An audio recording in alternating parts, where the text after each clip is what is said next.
公元1211年，成吉思汗49岁，开始了对金历时12年的讨伐战争。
将士们伤亡很多，就是攻不下他们的城墙。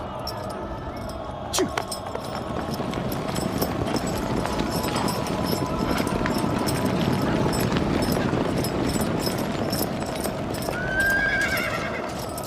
大汗，你看。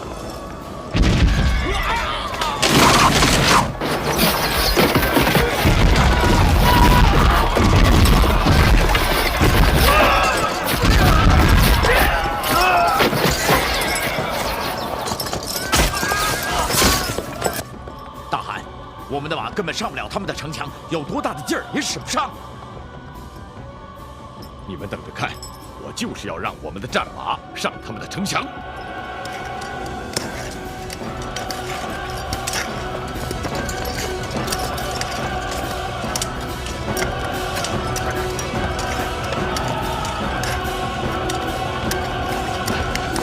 高一点，快点！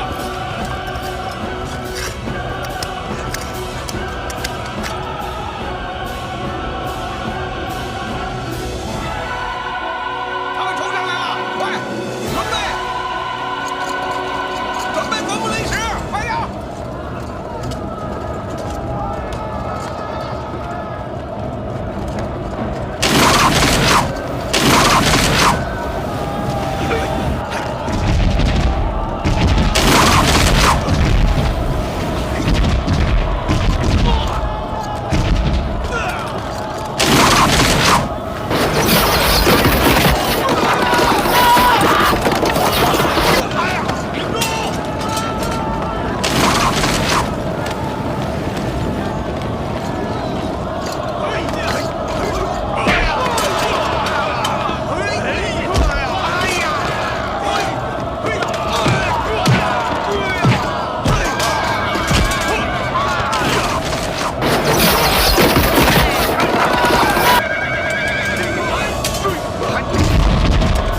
大汗，您看，从这里往前的路上，草丛里全撒满了这种东西，战马不能前进了。什么东西？是铁蒺藜。谁守福州？胡沙虎。傅汗，这是什么战法？这叫懦夫战法，他是被我们吓坏了。把铁蒺藜捡起来，留着。做什么？铁蒺藜能扎伤我们的马，也能扎伤金兵的马。绕道前进，攻下福州城。西京留守胡沙虎接旨。万岁万岁万万岁！奉天承运，皇帝诏曰：西京留守胡沙虎出师无虑，不战先退，贪生怕死，丧军失地，其罪当诛。责令胡沙虎镇守福州，戴罪立功。若再有闪失，两罪并罚，定斩不赦。万岁万万岁！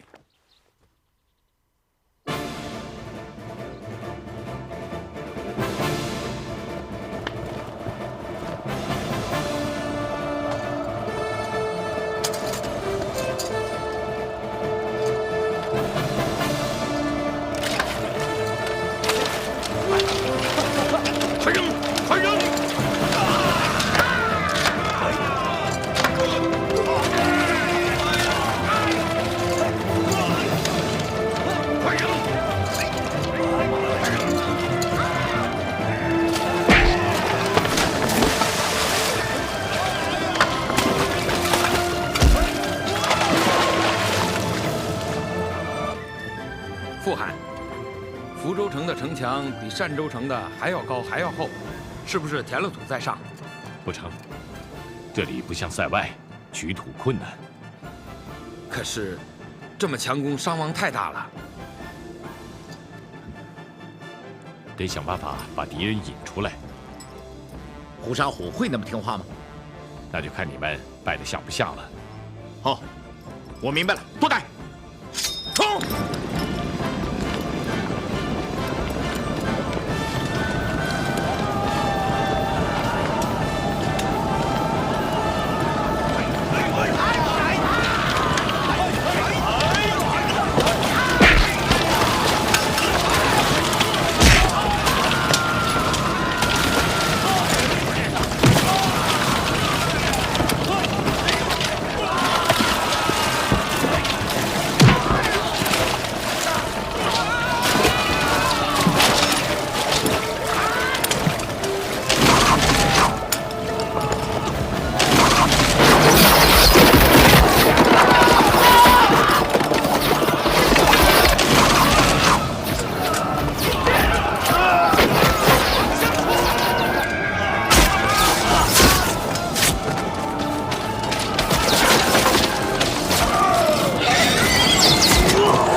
公元1211年7月，蒙古10万铁骑分兵3路进攻金。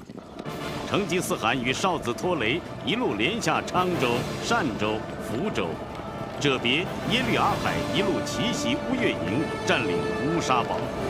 朱赤、察合台、窝阔台一路攻占了云内、东胜等地。同年8月，成吉思汗包围今西京大同，守将胡沙虎不战而逃，西京陷落，使京朝野震惊。列祖列宗，蒙古人杀来了！还不到1个月，连下我大金北疆的数十个州县，西京也失守了，朝野上下人心惶惶，有的是降军败将，缺的是为国忠良啊！当年无往不胜的女真铁骑不复存在了，当年如完颜吴珠那样的英明统帅没有了，让我拿什么去阻挡铁木真的进攻啊？列祖列宗啊！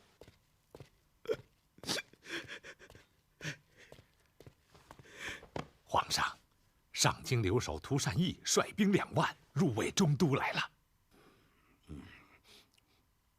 涂善义，此人是女真状元，颖悟绝伦，他率兵入卫，定有退兵良策。列祖列宗显灵了！完颜尚书，快让涂善义到后宫来见。遵旨。臣涂善义护驾来迟，请皇上恕罪。快起来，快起来！哎呀，蒙古人今年2月起兵，越过了大漠阴山，汪古部早就投降了铁木真。靖州变成了蒙古人住下的牧场啊！我们的边防官员竟毫无所闻。等10万蒙古人每个人带着4、5匹膘肥体壮的战马打过来的时候，那些锦衣玉食的将军们只知道逃跑啊！至今西京留守胡沙虎不知去向。涂善义，你能替寡人往狂澜于既岛，扶大厦之将倾吗？皇上，刚才臣向完颜成辉尚书右丞相说过，我大金精兵100余万，而铁木真不过10万之众，无论如何不应该出现目前的局面呢？是啊，朕也是百思不得其解啊。你说究竟是为什么呢？这个铁木真很会用兵，圣上请想，自开战以来，我们的100万大军是分散在无数城池防守，比以聚攻散，少数就变成了多数，而我们以散御聚，从多数反而变成了少数，于是被蒙古人个个击破，怎么能够不败呢？对，有道理。哎呀，你这几句话使我茅塞顿开呀！涂善义，皇上，朕封你为丞相，替朕图谋退敌之策。谢主隆恩。起来吧，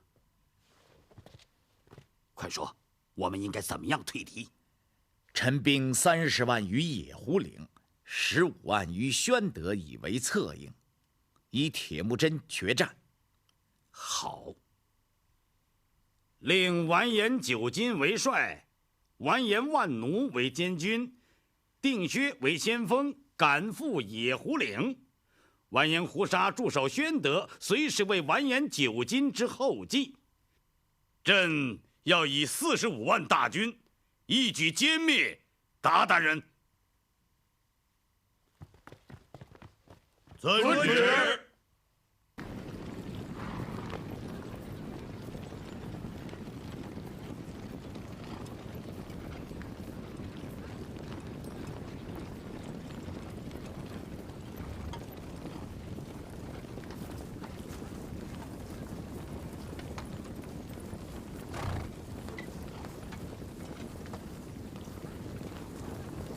军师，离野狐岭还有多少路程？不远了，就在前面。元帅，铁木真新破了福州，正在分配缴获的财物。木马于山立之下，戒备松弛，消息闭塞。我们可以出其不意地派一支骑兵偷袭，定可重创鞑靼人，对野狐岭决战将大有好处啊！不，铁木真很狡诈，这也许是他的诱兵之计。我可不上这个当。明安将军，元帅，末将在。你出使过蒙古不？我派你再去一趟，问问铁木真他为什么要无端兴兵，以下犯上。小谕他皇恩浩荡，不究既往，迷途知返，早早退兵，否则我天兵一到，玉石俱焚。是，且慢。元帅，兵者诡道也。我军刚刚出师，就派使者前往，岂不等于向敌人通报我军的意图吗？万万去不得呀！我完颜九斤是堂堂的大清元帅，不是鼠窃狗偷之辈。明安将军，你去吧。是。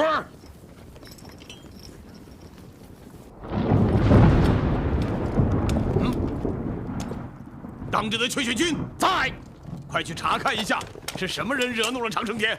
走，走。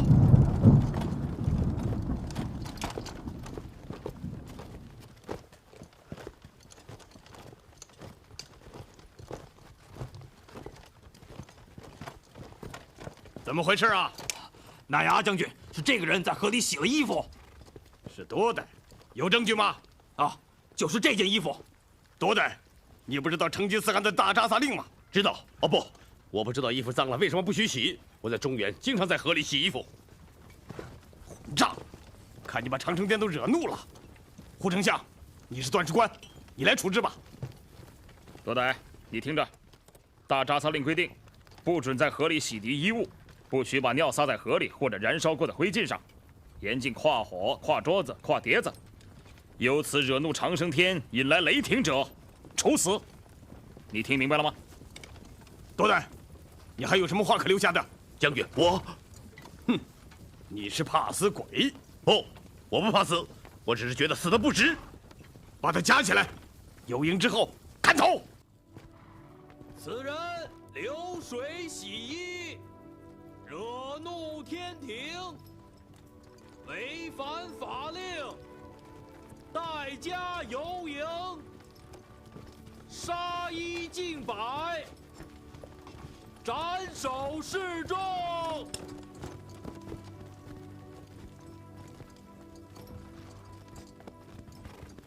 大汗，大汗！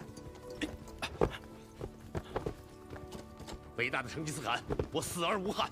我只有一个请求，把我这个黑头暂时留下来，编入死尸八路营，每一仗都让我冲在最前面，直到战死。吴丞相，你看可以通融吗？凡犯有死罪之人，可罚入八路营3次或4次，有功则可免其死罪。那就把他编入八路营吧。谢谢大汗，谢谢大汗了。大汗，您对他太宽容了。我一看到他脖子上的木枷，想起了好多事情。留下他吧。一个戴过木枷的人，也许会成为杀敌英雄。大汗，那个叫明安的金大将他又来了。那呀，传诸将领，金帐之内接见金使臣。是。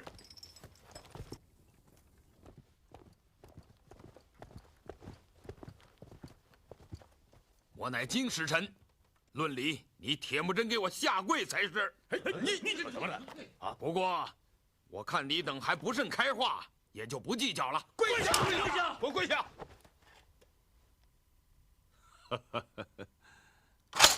笑什么？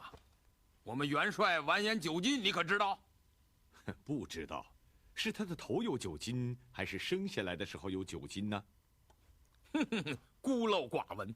我们完颜九斤元帅乃常胜将军，今领大军30万进驻野狐岭，要和你们决一死战。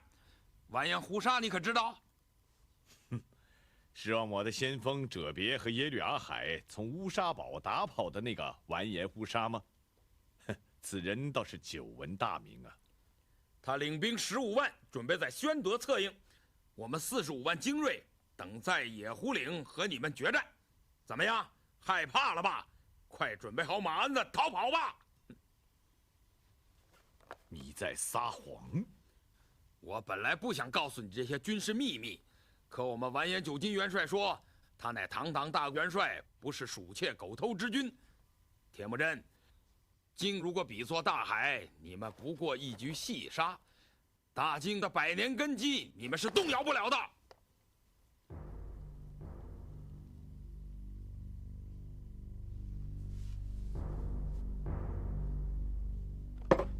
小子太狂傲了！宰了他，拿他的人头祭旗！宰了他！我们的金沙不进，就要填平你们的大海。就是填平你们的大海！宰了他！宰了他！宰了他！宰了他！宰了他！把他拉出去！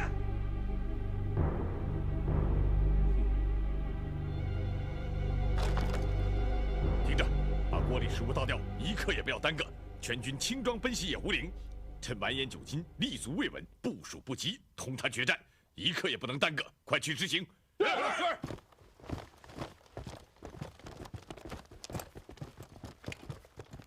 把这小子先给我扣起来，让完颜九斤慢慢等着他回营交令吧。哼！来人，在！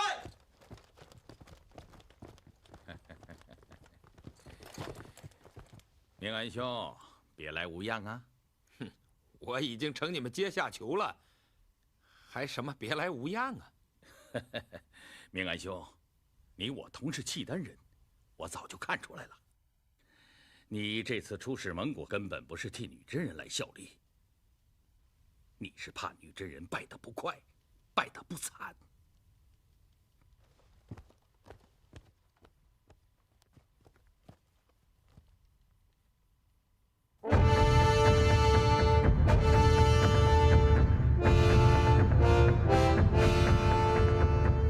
公平地说，经丞相涂善义集中优势兵力与蒙古军决战的建议，无疑是最明智的战略决策。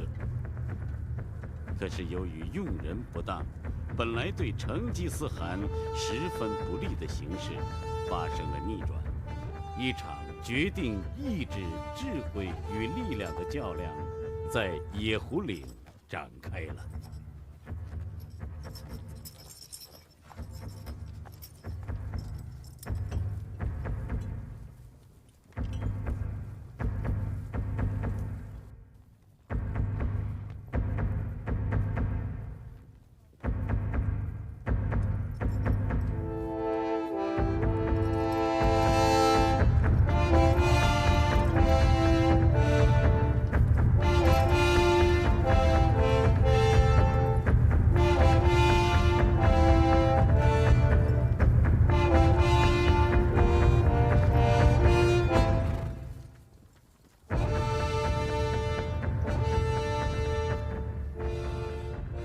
泱泱大军，大兵像海水一样多，我们真成了一局细沙了。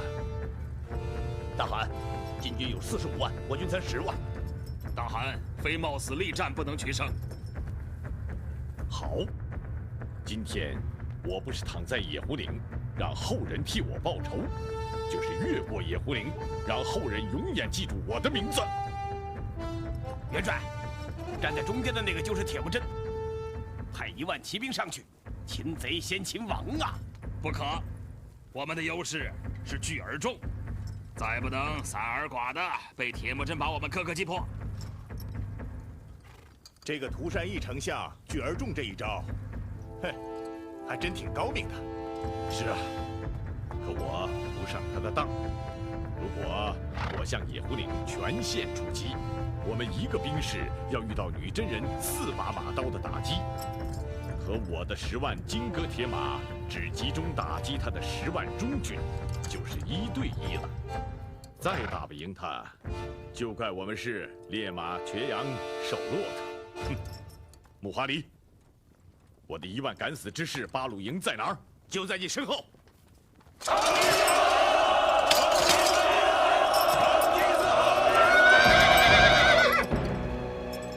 敌人就在对面，比我们多备。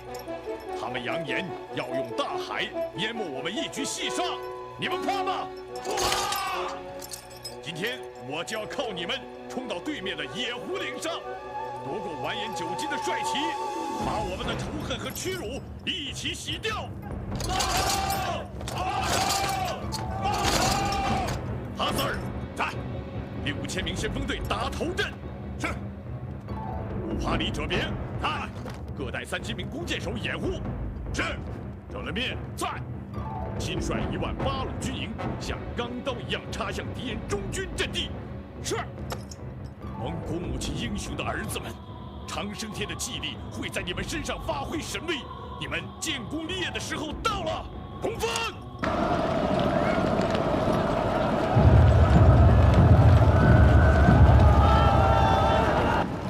前方关出，把敌人给我压下去！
酒来，让马奶酒来。太祖阿骨打的后代们，你们的马刀卷刃了吧？你们的弓弦腐烂了吧？我以女真人的骄傲，常胜将军完颜无珠的名义，号召你们把帅气夺回来！冲啊！蒙古人的生死存亡在此一战，继续进，跟我冲！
元帅，元帅，元帅！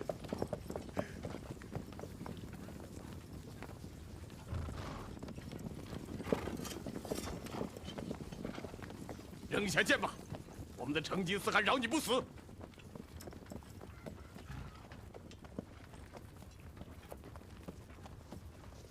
扔下剑吧，我们的成吉思汗饶你不死。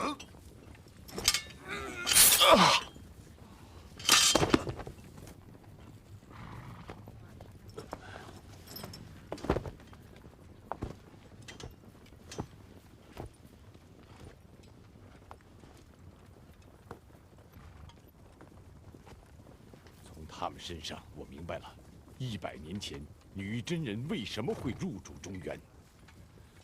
可惜呀，这样的猛士所剩无几了。更多的是完颜胡沙和胡沙虎之辈。大金不可一世的时代已经成为过去了。现在的中原大地很快就要成为蒙古铁骑驰骋的天下了。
大汗，明安带到。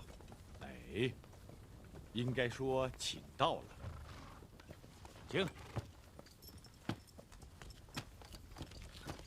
参见成吉思汗。啊，快行起！我把报喜的百灵鸟给关在笼子里了，对不起。哎，来，我让你看看我是怎么处置这些奸民的。这不是城中的百姓吗？不错，可是他们在金兵逃跑之后，竟拿钩竿敲镐对抗我蒙古大军，那他们就是军人。哎，你们听见没有？凡是木匠、铁匠、瓦匠、小炉匠、银匠、瓷器匠、篾匠、古桶匠，总之有手艺的都给我站到那边去。听见没有？我再说一遍，凡是木匠、铁匠、瓦匠，会手艺的都给我站到那边去。阿海兄，这是干什么？除了工匠送回蒙古草原之外，其余的一律杀掉。出去！快出去！快点！快点！快出去！还有没有？哎，过去。过去。主持，把明安将军拉出来的那个人叫过来。是。明安将军，把那个人带过来。走。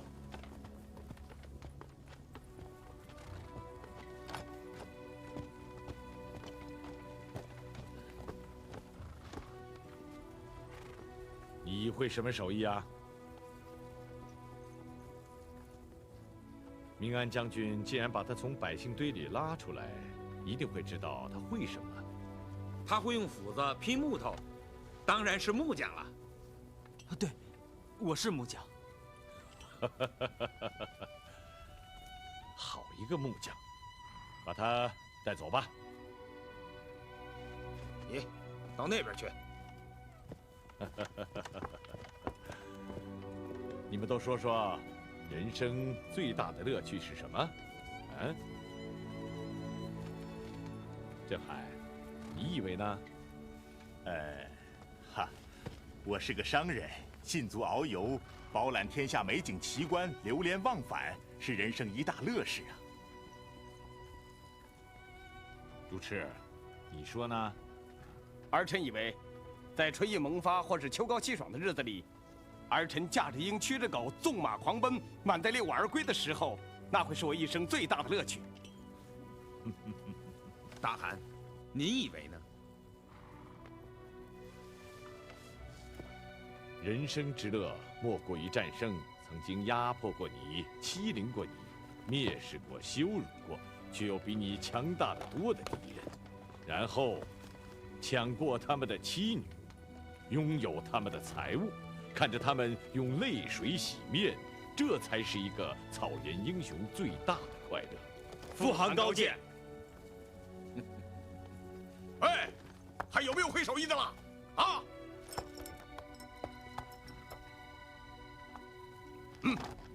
走，快走，快走，快走，快走，走！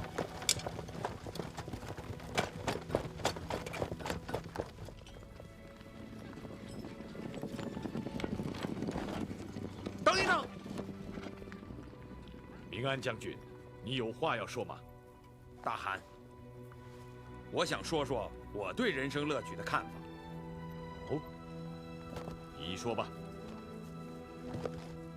大宋有句名言：“良禽择木而栖，良臣择主而事。”所以我认为，能够效命一个用长生天的气力打败敌人，又能宽容放下武器者，这样贤明的国君，是人生的一大乐趣。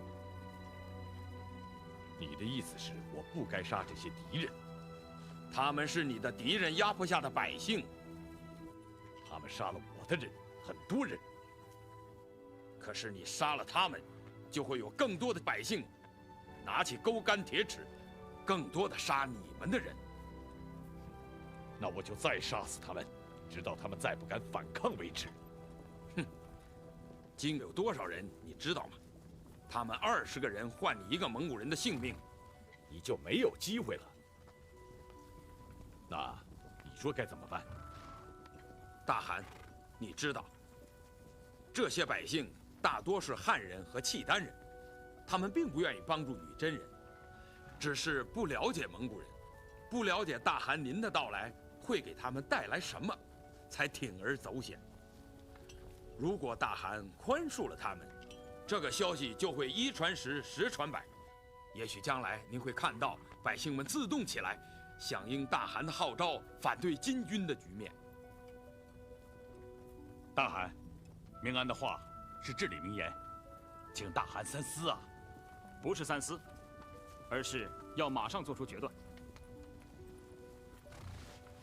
他们俩都是契丹人，我想听听你这个蒙古人的意见。我想，他们的意见是对的。大汗，我也以为放了这些该杀的百姓是上策。难道我的成命是随便可以收回的吗？伯克代，你是怎么想的？父汗，塔塔统阿老师在给我们上课时说过，不因人而废言，能从简如流，也是帝王的英明之举。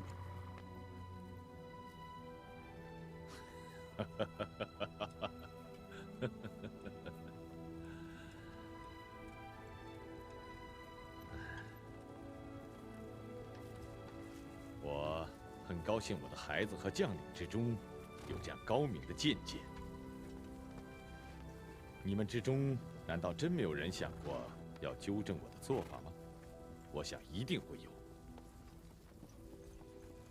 可是你们不敢说，不像我没有成为成吉思汗的时候大家那么随便了，不像我们一起喝班珠泥浑水的时候那样推心置腹了。我很生气。胡丞相，你去让纳牙阿放了那些百姓吧。是。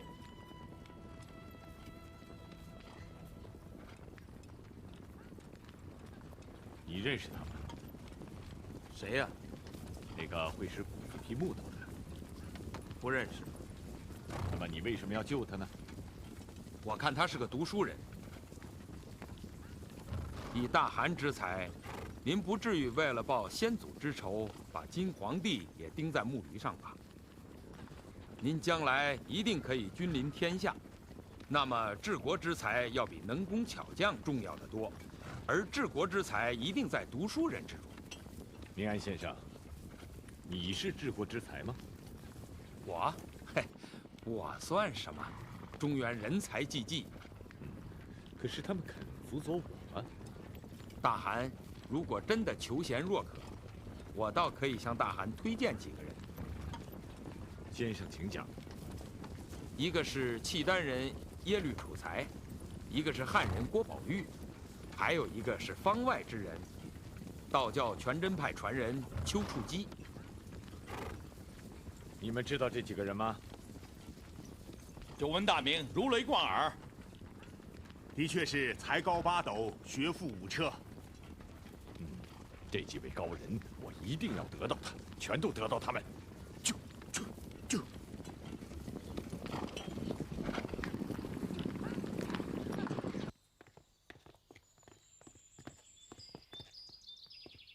丞相，啊，完颜兄，怎么样？怀来完了。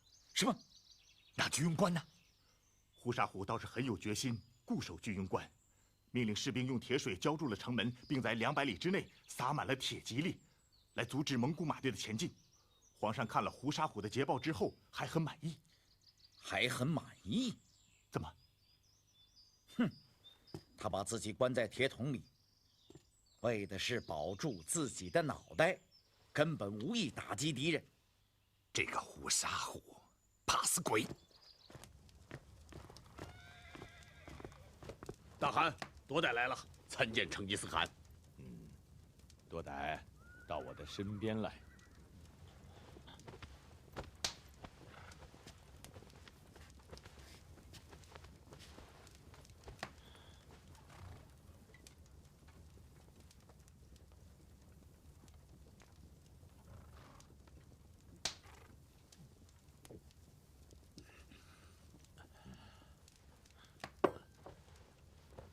伤全都好了吗？像公牛一样健壮。好，你知不知道从这里去中都，除了居庸关，还有没有别的路好走？有的，我在这一带给主人放过羊，知道有一条小路可以绕过居庸关。通往哪里？南口。啊，马能过去吗？窄的地方能通过一匹马。如果是夜间，你还能认出路来吗？我想能。好，你留下。那呀，去找穆哈里。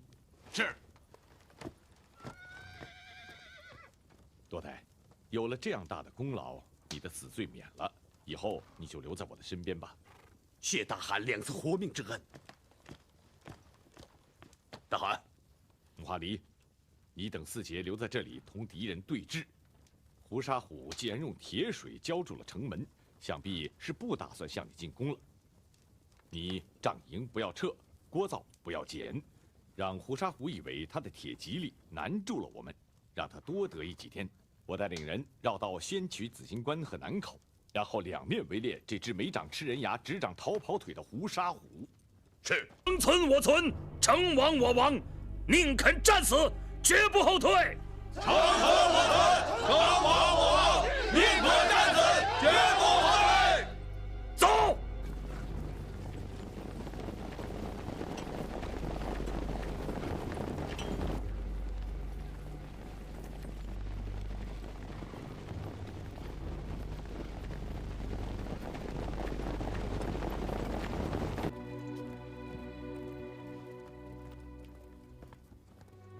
经使臣都元帅兼平章政事完颜成辉觐见蒙古成吉思汗。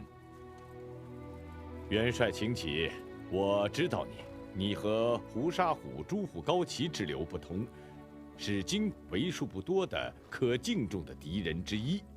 请起，坐到上面来。谢大汗。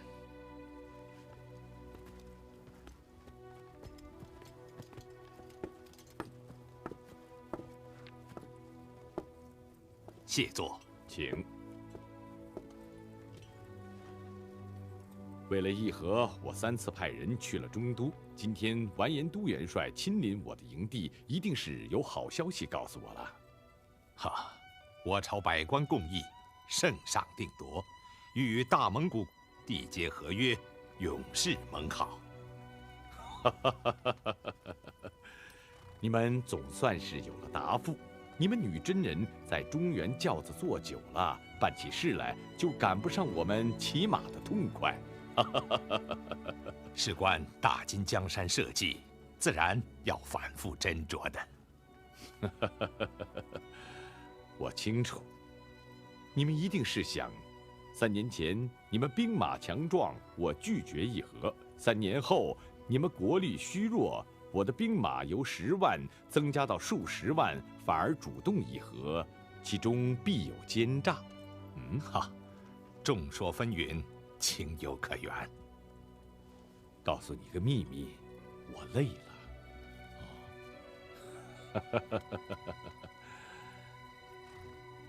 女真人入主中原，灭辽打宋，我们蒙古人在草原上放牧，没有妨碍过你们。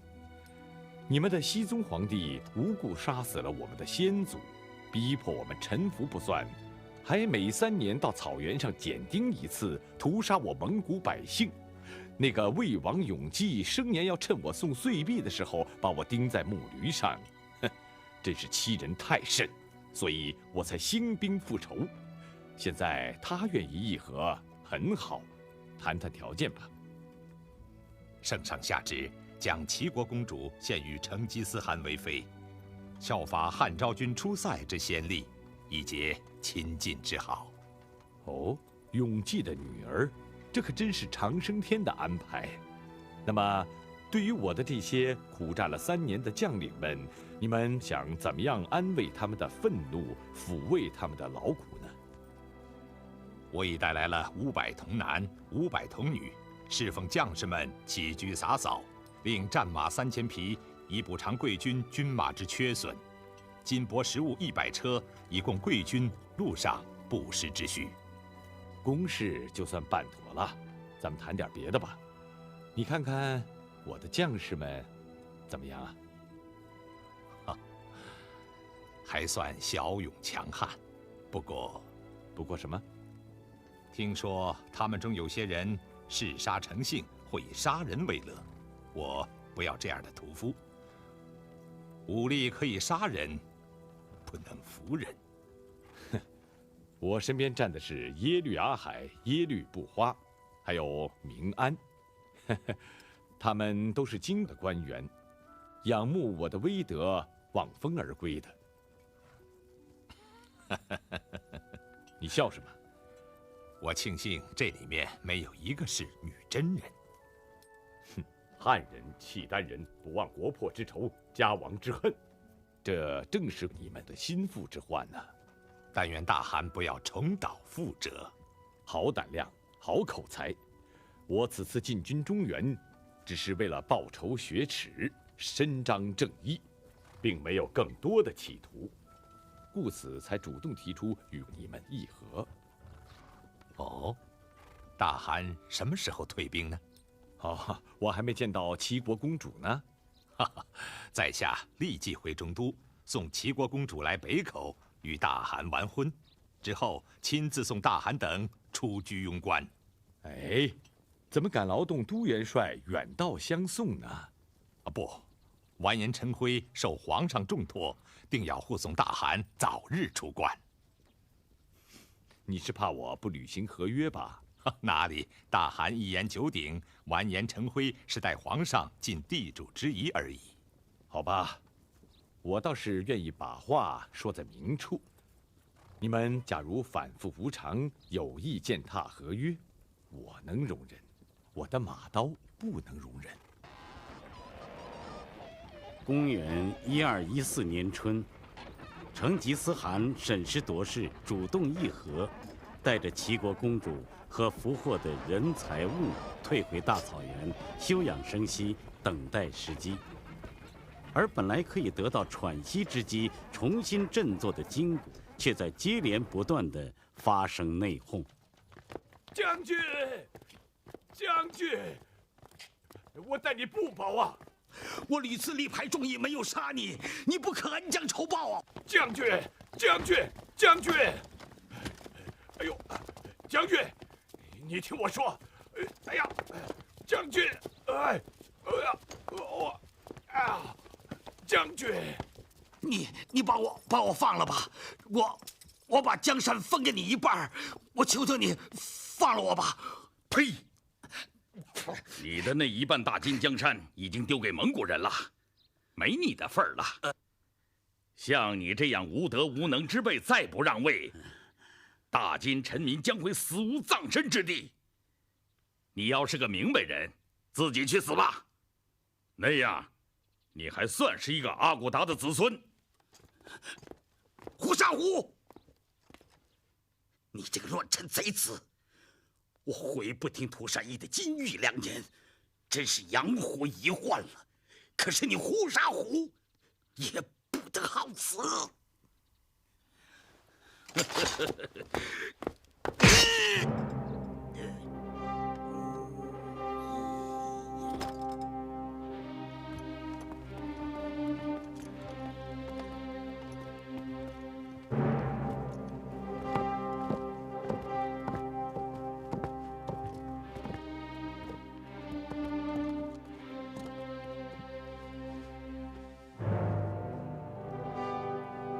魏王永继无道，大金将亡。我胡沙虎挽狂澜于既倒，只得逼其退位。但天下不可一日无主，我自愿受命于危难之中，暂任监国都元帅，总揽一切军国大事。你给我站起来！大金将亡，只因将帅非人。你胡沙虎屡战屡败，其罪不在魏王之下。魏王退位，你有何德何能，又有何脸面敢自任监国？哼！天子不明，将帅有志难伸，有才难展，损兵折将，全是魏王一人之过。一派胡言！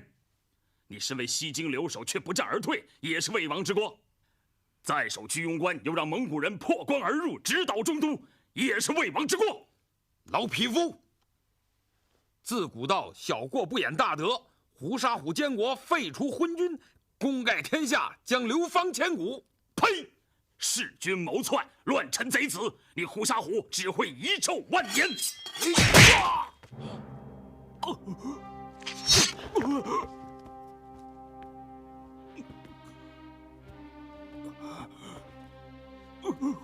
完颜无道！谁敢为魏王永继鸣冤叫屈，反对我监国，这就是下场。将刀拖出午门，报时3日。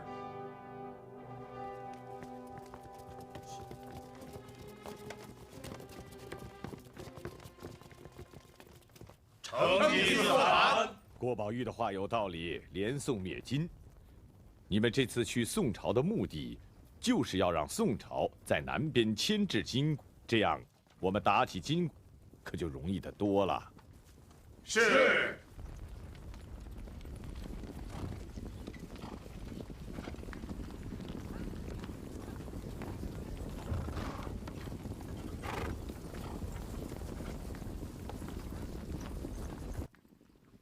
大汗，我们派往宋朝的和亲使节被金扣留了。哦，金皇帝的胆子大起来了吗？金的新皇都迁到南京了。哼，有这2条就够了。我要用马刀教训教训那个金皇帝。和我成吉思汗不讲信义，是要流血的。公元1214年6月，蒙古军第2次讨伐金国，由北口进攻景州、冀州、单州、顺州等地。7月，金太子完颜守忠逃出中都。10月，木华黎进攻辽东。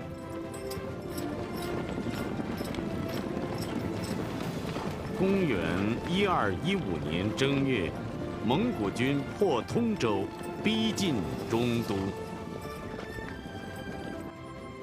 3月，金守将完颜成辉送血书至开封，请求增援。新皇帝派文职官御史中丞李英增兵运粮，支援中都。4月，增援部队被蒙古军消灭于霸州。中都粮尽援绝，危在旦夕。快点，快走！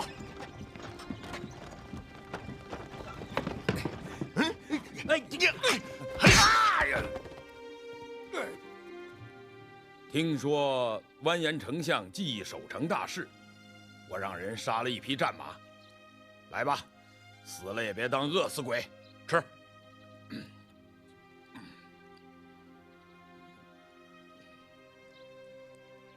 把战马都杀着吃了，还怎么出城退敌呢？什么？还出城退敌？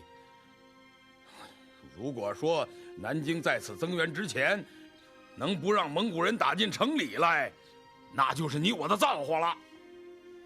皇上还能再派援兵吗？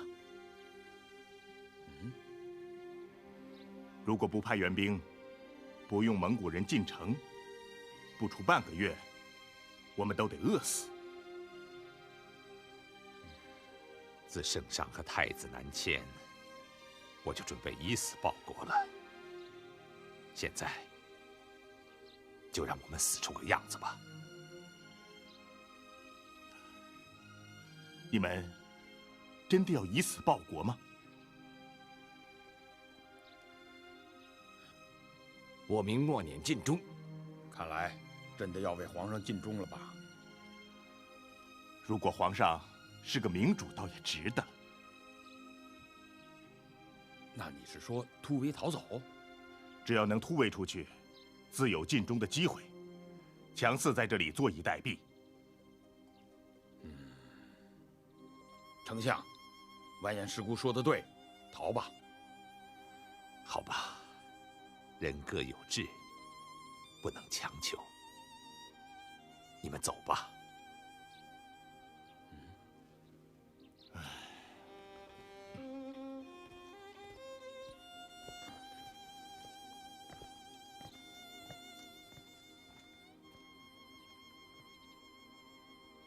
来呀！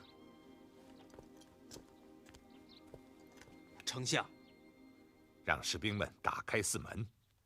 铁木真是不杀不抵抗的军民的。丞相，这……你也去逃命吧。那您呢？我嘛，弑君之路，忠君之事嘛。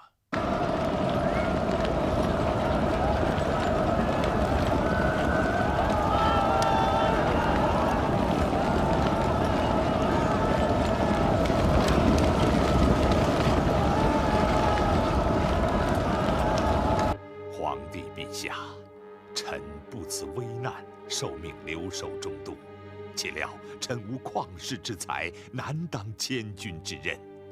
中都旦夕不保，与其低首就擒，莫如以死报国。望陛下多多保重啊！罪臣完颜成辉泣血顿首拜，贞佑3年5月2日。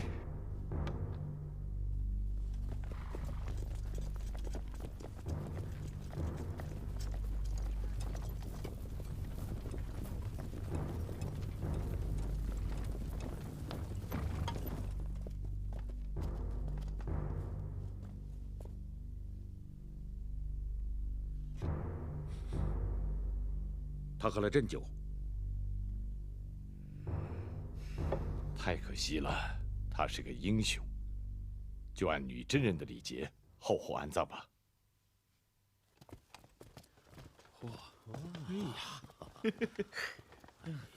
啊，好新鲜呐！这金的皇帝倒是很会享受啊。哎，你说他们是怎么想出来的呢？啊？哎，可惜啊，这金銮殿若是也像咱们的大帐，用牛能拉走就好了。就是。哎，你的头里面装的是牛脑子吗？宫殿拉不走，宫殿里面的好东西还拉不走吗？啊？我早就想好了，好东西一样也剩不下，全拉回草原去。好，把这京城里的好东西都给我运走。大汗，中都的府库都已派人看守好了，所有财物正在装车，马上运走。哦，这个耶律楚材找到了没有？啊，我派人去他府上，府上人说他不知去向。你带500人把他的府地保护好，不许任何人骚扰。是。这个耶律楚材好大的架子，他又不会打仗，要他有什么用？哎，有用没用，见着面才知道吗？对，没用，再杀他也不晚。不，他不肯为我所用，再杀了他。